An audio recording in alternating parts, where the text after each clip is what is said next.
I'm a person who is a big believer in, being authentic and being, I know what I know and I know what I don't know. Yeah.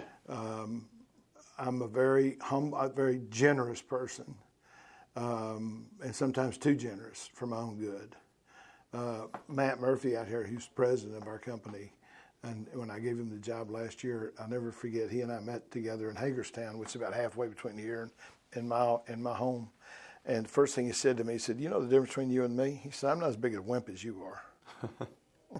and he's not. And he's the perfect, example of what we need to lead our company. I mean, I said to myself one day, Matt's a better leader than I am. He's a better consultant than I am. And I'm a better speaker than he is. But speaking is such a small part of this business that to run the company, if that's what your major skill is idiotic. So, I mean, I still am, CEO, and I still own the company, but I'm smart enough to know that I'm not the guy to run the company. He is. And he's been president since March, and it's unbelievable what he's done.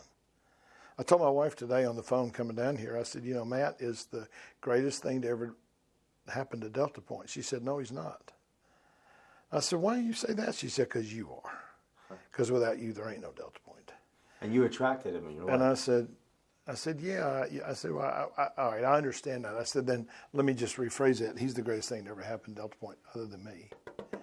But I said, "But he's a way better manager than I am. He's a way better leader than I am. He's a way better thinker than I am." I thought, when I hired Matt, I thought of all the arguments he and I have had, which is probably 100.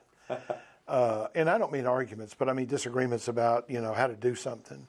And I remember saying to myself, he's won 99% of those. Well, I mean, how smart do you have to be to realize that guy has a perspective on things that you don't have? And so I'm a big believer that, that you ought to have your own inventory of what you're good at, and you ought to really try and do what you're good at, and the things that you're not good at, you need to hire people that are good at it. I mean, we just hired last year, or year before last, a head of our operations, and she has made such an unbelievable impact on our business. Was that Fran that I met? Wonderful. I told Fran when she and I were out in